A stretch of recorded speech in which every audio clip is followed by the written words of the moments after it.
Assalamualaikum warahmatullahi wabarakatuh. Perkenalkan, kami dari kelompok 7A Indralaya akan menjelaskan materi tentang teknik pemisahan dan pemurnian protein yang beranggotakan saya Risalawati, Asmara Putri, saya Stia Lisa. Selamat menyaksikan. Tujuan pembelajaran: mahasiswa menguasai pondasi saintifik pada materi protein. Objek atau sampel yang diamati ada kacang-kacangan, susu, telur, dan ikan. Prosedur proyek: cari dan amati materi mengenai protein. Temukan bahan pangan yang memiliki kandungan protein. Bahaslah tentang teknik pemisahan dan pemurnian protein. Amati lalu rekam bahan pangan tersebut, kemudian edit video yang didapat semenarik mungkin. Materi singkat: protein adalah instrumen yang mengekspresikan informasi genetik melalui proses transkripsi dan translasi di dalam sel. Protein adalah makromolekul yang paling penting dalam sel hidup. Di dalam sel terdapat ribuan jenis protein yang berbeda-beda. Masing-masing membawa spesifik yang ditentukan oleh gen yang sesuai. Semua protein di dalam makhluk hidup dibangun oleh susunan dasar yang sama, yaitu 20 jenis asam amino baku. Metode klasik untuk memisahkan protein memanfaatkan sifat yang bervariasi dari satu protein ke protein berikutnya, termasuk ukuran, muatan, dan sifat pengikatan. Kandungan protein dan asam amino pada sampel. Berikut adalah komposisi asam amino esensial pada kacang berdasarkan Varino pada tahun 1991 dalam pewarna dan Santosa pada tahun 1995. Yang kedua, susu. Berikut adalah komposisi asam amino menurut Food and Agriculture Organization. Yang ketiga, telur. Berikut adalah komposisi kandungan asam amino pada telur menurut Food and Agriculture Organization. Keempat, ikan. Berikut adalah tabel komposisi asam amino pada ikan menurut data hasil penelitian Profesor Dr. Insinyur Edi Sukayitno pada tahun 2003. Pemisahan dan pemurnian protein. Yang pertama, dialisis. Protein dapat dipisahkan dari senyawa berdasarkan berat molekul yang ada di dalam ekstrak sel atau jaringan dengan proses dialisis. Molekul besar seperti protein ditahan di dalam kantong terbuat dari senyawa berpori amat halus seperti selofan.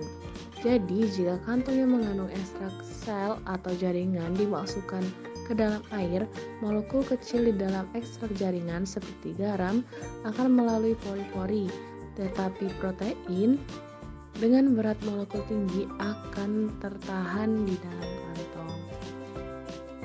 Yang kedua, gel filtrasi. Gel filtrasi merupakan pemisahan protein berdasarkan ukuran molekulnya. Perangkaian otomatis memanfaatkan sejumlah kecil peptida yang berukuran besar, antara 30 sampai 100 residu. Walaupun demikian, banyak polipeptida berbobot molekul tinggi yang telah mengalami denaturasi mungkin tidak dapat larut karena selama denaturasi terpapar pada residu hidrofobik yang sebelumnya masih terpendam. Meskipun ketidaklarutan dapat diatasi dengan pemberian urea, alkohol, asam, atau basa organik, keadaan ini membatasi penggunaan selanjutnya teknik penukaran ion untuk pemurnian peptida. Namun, filtrasi gel terhadap peptida hidrofobik yang besar dapat dilakukan dalam asam asetat atau asam format 1-4 molar. Elektroforesis. Protein dapat juga dipisahkan satu dari yang lain oleh elektroforesis berdasarkan tanda dan jumlah muatan listrik pada gugus R dan gugus termal asam amino dan termal karboksil yang bermuatan. SDSPage atau elektroforesis gel poliakrilamida sodium dodesil sulfat adalah teknik elektroforesis gel yang menggunakan poliakrilamida memisahkan protein yang bermuatan berdasarkan berat molekulnya saja. Cara kerjanya yaitu dengan menghambat interaksi hidrofobik dan merusak ikatan hidrogen. Tanda dan jumlah muatan listrik pada gugus R dan gugus termal asam amino dan termal karboksil yang bermuatan.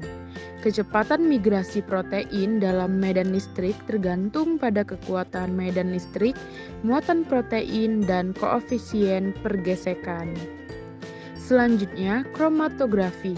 Kromatografi adalah teknik pemisahan fisik suatu campuran zat-zat kimia atau analit berdasarkan perbedaan distribusi masing-masing komponen campuran yang terpisah pada fase diam atau stationary phase di bawah pengaruh fase gerak atau mobile phase.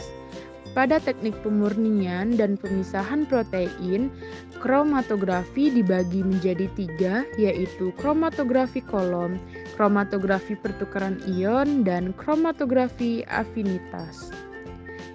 Pemfokusan isoelektrik. Teknik ini memisahkan protein menurut titik isoelektriknya. Campuran protein ditempatkan pada strip gel yang mengandung gradien pH amobil.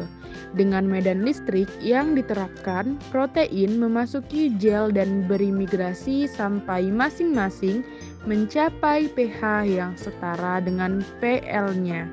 Ketika pH 5 PL, muatan bersih protein adalah 0. 7. Elektroforesis 2 dimensi merupakan suatu teknik analisis protein dengan melakukan pemisahan protein menggunakan 2 dimensi.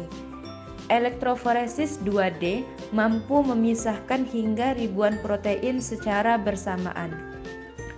Dalam elektroforesis 2D ini, dimensi pertama dalam pemisahan protein dilakukan berdasarkan titik isoelektrik protein tersebut. Sedangkan pada dimensi kedua, protein akan dipisahkan berdasarkan berat molekulernya. Kesimpulan: 1. Protein adalah instrumen yang mengekspresikan informasi genetik. 2. Pemisahan dan pemurnian protein dapat dilakukan dengan cara dialisis, gel filtrasi, elektroforesis, SDS-phage, kromatografi kolom, kromatografi afinitas, kromatografi pertukaran ion, pemfokusan isoelektrik, dan elektroforesis 2 dimensi. Sekian video dari kelompok kami. Terima kasih. Wassalamualaikum warahmatullahi wabarakatuh.